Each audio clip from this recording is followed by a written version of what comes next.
सीता स्वयंवर में राजा जनक ने राजा दशरथ को निमंत्रण क्यों नहीं भेजा। जनकपुरी में जब सीता स्वयंवर का आयोजन हुआ तो राजा जनक ने देश विदेश के राजाओं को निमंत्रित किया, सबको उस स्वयंवर के लिए बुलाया, परंतु राजा दशरथ या अयोध्या के किसी व्यक्ति को स्वयंवर का निमंत्रण नहीं दिया।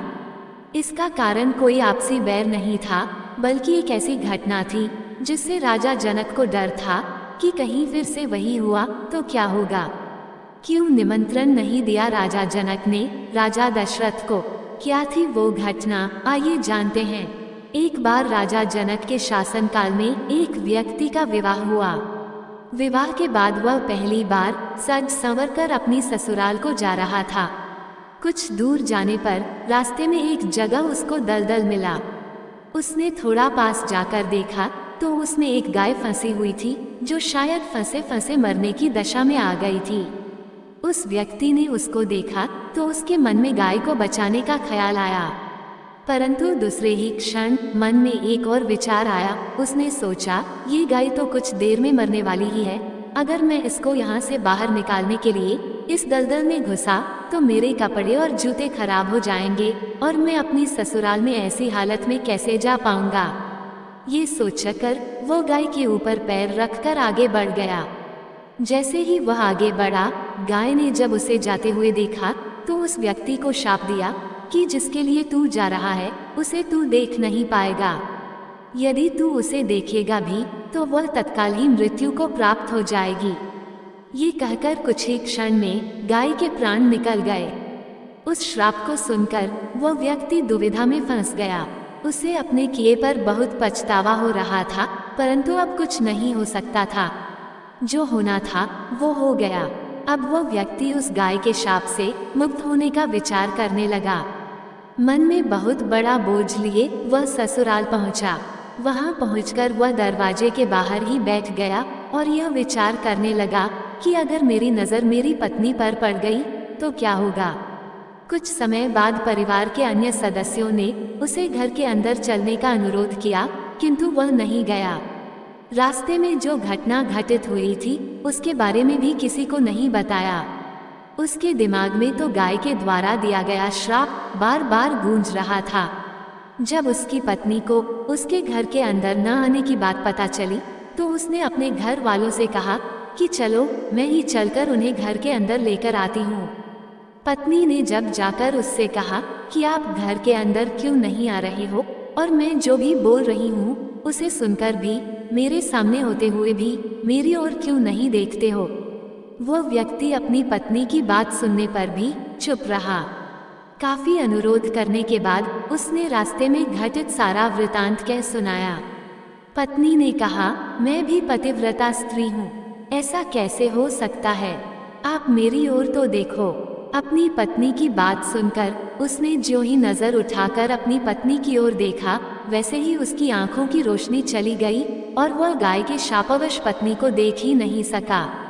उस व्यक्ति की पत्नी भी पतिव्रता थी, इसी कारण उसकी मृत्यु नहीं हुई। ये देखकर पत्नी अपने पति को साथ लेकर राजा जनक के दरबार में गई। वहां जाकर उसने सारा वृतांत कह सुनाया। राजा जनक ने राज्य के सभी विद्वानों को सभा में बुलाकर समस्या बताई। उन्होंने अपने दरबार में बैठे हुए ब्राह्मणों को कहा, हे ब्राह्मण देव, गौ श्राप से निवृत्ति का कोई सटीक उपाय हो तो बताएं। सभी विद्वानों ने आपस में विचार करके एक उपाय बताया। उन्होंने कहा कि यदि कोई पतिव्रता स्त्री छलनी में गंगाजल लाकर उस जल के छींटे इस व्यक्ति की दोनों आंखों पर मारे तो गौ शाप से मुक्ति मिल सकती है तथा इसकी आंखों की रोशनी पुनः लौट सकती है। राजा ने पहले अपने महल के अंदर की रानियों सहित सभी स्त्रियों से पूछा तो राजा को सभी के पतिव्रता होने में संदेह की सूचना मिली।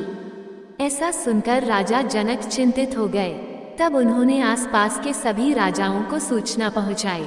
उन्होंने उन्हें संदेश में कहा कि उनके राज्य में यदि कोई पतिव्रता स्त्री है तो उसे ससम्मान राजा जनक के दरबार में भेज दिया जाए। जब ये सूचना अयोध्या के राजा दशरथ को मिली तो उन्होंने पहले अपनी सभी रानियों से पूछा। प्रत्येक रानी का यही उत्तर था कि राजमहल तो क्या, आप राज्य की किसी भी महिला, यहाँ तक कि झाड़ू लगाने वाली ही क्यों ना हो, उसे भी पतिव्रता ही पाएंगे।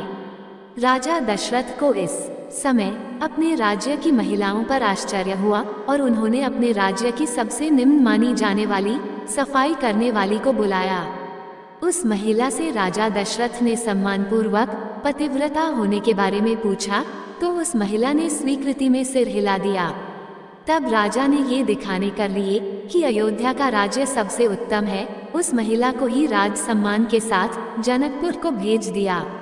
राजा जनक ने उस महिला का पूर्ण राजसी ठाठ बात से स्वागत व सम्मान किया। तब राजा ने उस महिला को समस्या बताई, साथ ही ब्राह्मणों द्वारा जो उपाय बताया गया था वो भी बताया। महिला ने राजा को उस कार्य को करने की स्वीकृति दे दी। अगले दिन महिला छलनी लेकर गंगा किनारे गई। वहां पहुंचकर उसने प्रार्थना की, हे गंगा माता, यदि मैं पूर्ण पतिव्रता हूँ, यदि मैंने अपने तन और मन से अपने पति को ही परमेश्वर माना हो, तो गंगाजल की एक बूंद भी छलनी से नीचे नहीं गिरनी चाहिए। ऐसी प्रार्थना करके जब उसने गंगाजल को छलनी में भरा तो जल की एक बूंद भी नीचे नहीं गिरी। ये पवित्र गंगाजल कहीं रास्ते में छलककर नीचे न गिर जाए, ये सोचकर उसने थोड़ा सा गंगाजल नदी में ही गिरा दिया और पानी से भरी छलनी को लेकर राजदरबार में आ पहुंची। राजा और दरबार में उपस्थित सभी नर नारी ये दृश्य देख आश्चर्यचकित रह गए।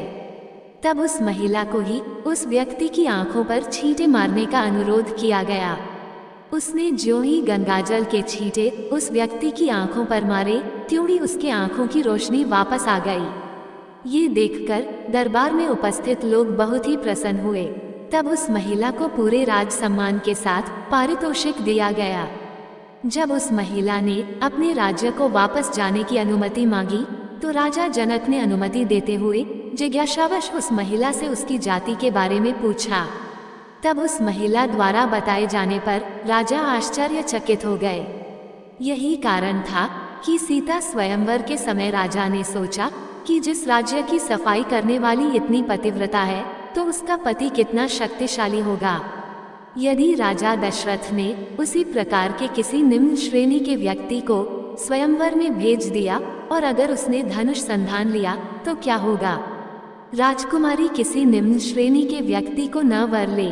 यही सोचकर अयोध्या नरेश राजा जनक ने राजा दशरथ को निमंत्रण नहीं भेजा, किंतु विधाता की लेखनी को भला कोई आज तक टाल सका है। वही हुआ जो होना था।